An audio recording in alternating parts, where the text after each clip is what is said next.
আপনার হাতে এত ক্ষমতা, আপনি নিজেকে এত ক্ষমতাবান মনে করেন, আপনি মনে করেন আমার কোনো নিয়ম মানার দরকার নাই, আমি যা বলবো তাই আইন, আমি করে দিলাম। এই যে ক্ষমতার যে প্রয়োগটা, ইহাকে বলা হয় ক্ষমতার অপপ্রয়োগ। এই অপপ্রয়োগ করে আপনি কি করতেছেন? আপনি একটা এক্সাম্পল ক্রিয়েট করতেছেন। এই এক্সাম্পলটা ভালো এক্সাম্পল না, আমি সেই কথাটাই বলছি। আপনি যখন আদালতের মাধ্যমে আসবেন, আমার কোনো বক্তব্য নেই, আদালতে অনেক রায় আছে, পছন্দ হয় নাই। বিএনপির বিরুদ্ধে অনেক রায় হয়েছে আওয়ামী লীগের আমলে, আদালতে হয়েছে না? এখন তো সব বাতিল হয়ে যাচ্ছে, হচ্ছে তো, তাও আমি মানবো যে আদালত তো বলছে ভাই। আপনি যে একটা জায়গায় তো আপনি মানবেন, আমি আদালতকে মানতে চাই, বিচার বিভাগকে মানতে চাই। একটা জায়গায় মানলাম যে ঠিক আছে। আমরা মাঝে মাঝে বলি না যে খুব গরম পড়ছে, যে আল্লাহ কি দেখে না আমাদের এত কষ্ট? তো আমরা কি আল্লাহকে চ্যালেঞ্জ করি? আমরা কিন্তু আল্লাহকে চ্যালেঞ্জ করি না, আমরা আমাদের কষ্টের কথা ইনফর্ম করি। তো আমরা কিন্তু আদালতকে চ্যালেঞ্জ করছি না, বাট আমি বলছি আদালত বলুক, করি আমরা।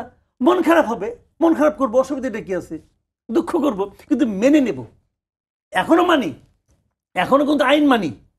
সরকার নির্ভয়া দেশে করছে, এটা সরকার একটা আইন তো আছে, কালো আইন হোক, খয়েরি আইন হোক, আইন তো একটা আছে, সেটা আইনের মাধ্যমে করছে। এই আইনটা আমি পছন্দ করি না, কিন্তু আমি আইনটা অমান্য করি না। আমি তো বলি না যে আওয়ামী লীগকে মিছিল করতে দিতে হবে, এটা আমি বলি না। আমি কেন বলবো এটা? কারণ এটা তো আইনের বাইরে। সেই আইনটা ঠিক আছে, আইন খারাপ, যতক্ষণ পর্যন্ত আইন আছে চলবে।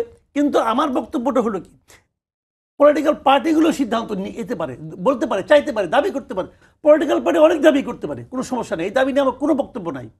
আমার খালি বক্তব্য হলো যে মবটা আপনি কেন করতে দিচ্ছেন?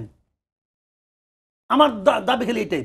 আপনি জাতীয় পার্টি নিষিদ্ধ চান, সারাদিন চান, আগুন ধরেন কেন ভাই? আপনি নূরকে মব করতে দিবেন না, আটকান। গায়ে আঘাত করলেন কেন?